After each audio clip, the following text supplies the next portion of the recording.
Good afternoon, Fourth State. We meet once again for an update. The first that I'm participating this year. And we are in that period just before publication of the final delimitation report, which we hope will not be interfered with. We hear all sorts of rumors. It is not perfect. It has got many anomalies that we highlighted, but we're prepared to use it as a stepping stone.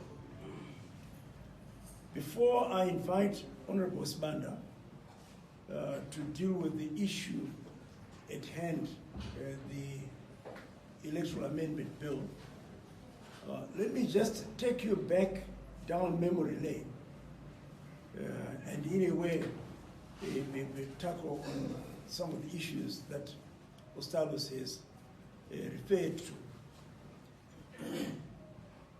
We emerged from the 2018 elections scarred, wounded, angry, and everything else. And that attitude was borne out in the multiple electoral observer mission reports. And the standard for performance in our democratic elections is already set in the form of the African Charter on democratic elections. Zimbabwe has not yet ratified, but it has acknowledged, it's signed up. Same thing with the SADC guidelines on democratic elections.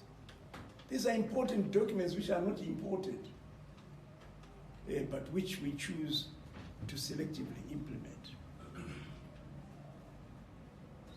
So while all this was happening, the question you will ask is, what has CCC been doing? Quite simply, you have this document which we've shared, we presented, and it was launched in September last year. It is common cause. In there are the 7 pillars which reflect what we want to see in a reformed electoral system. So there's no departure from it. But Ostalos has pointed out that we are in this struggle, and the reform agenda is always part of that struggle.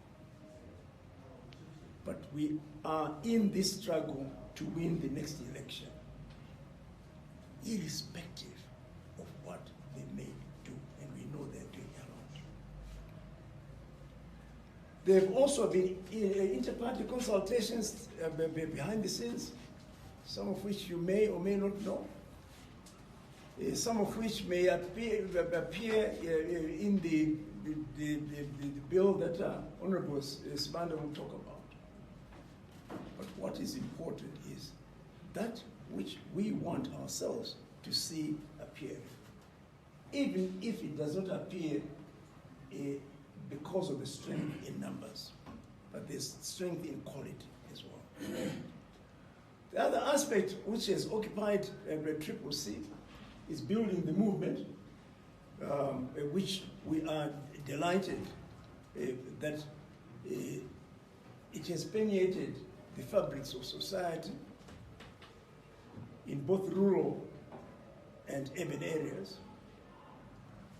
Who was to know that we would perform the way we did in the by-elections, both at parliamentary level and at local authority level. It's a foretaste of what is to happen. And we're working pretty hard to that effect. We registered our protest against ZEC over the lack of interface between them and the Registrar General over the issuance of national identity documents, which are a necessary component for the voter registration process. It was not coincidental that they did not collaborate. It was not coincidental, I repeat. The result being that the voters' roll that was used for the delimitation process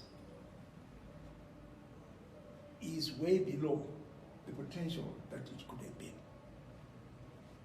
So we are quite clear that the delimitation map that will emerge is not representative of even the people that will finally vote whenever this general election is called. We have a good sense that a lot of young people remain eager to register, some skeptical. And we are encouraged by comments from ZEC that the voter registration blitz will run yet again. And it is up to us as stakeholders, the fourth state especially, to maintain that pressure on what they intimated that they will do, because it will simplify matters. But of course, the larger the number of new people registered, the more skewed the delimitation map is going to be. But that's a problem that we're prepared to face. We need to have more people registered. The voters' roll itself is, and I'm mentioning all these things because Honorable Spander is going to have to dwell on the same issues. Therefore, what's happening in that parliamentary theatre of struggle. The voters' roll itself, we know, is skewed. Prepare made mention of the need for measures that give confidence to the voters' roll. So the overall picture, imagine, and you're absolutely right to say that we've got a huge task ahead of us. There will probably be as many as 12,000 polling stations, if not even more, if they were to do their job properly. But rest assured that we are sufficiently represented at all those polling stations. We're conscious that some would try to frustrate that process, but they could think again. Then it leaves ZANU with one default measure, which they implemented after the by-election results. That's violence and intimidation. We won't be retarded at all, but we are encouraged by the response from all stakeholders, the abhorrence to those incidents, against those incidents of violence. May those voices multiply, because the sum total of all those voices of disgust will ensure that this practice stops. We're a democratic movement, and as such, there is no plan B. The plan B is plan A, which is fighting for democratic elections. And we are quite certain that we will prevail come the harmonized elections, whenever it is they're going to be called. There's one last point, which I think Honorable Spander will make mention. That is, The election must not be stolen. And we got our eyes open to ensure that that election will not be stolen this time round. So, ladies and gentlemen, I've done no more than highlight the problem areas, the challenge areas around which we build our election strategy. And it is coincidental, but welcome in a welcome way, that inroads have been made. There's a chink which we want to take advantage of, but there's a hell of a lot that remains to be done. Is Honorable Sibanda will now proceed.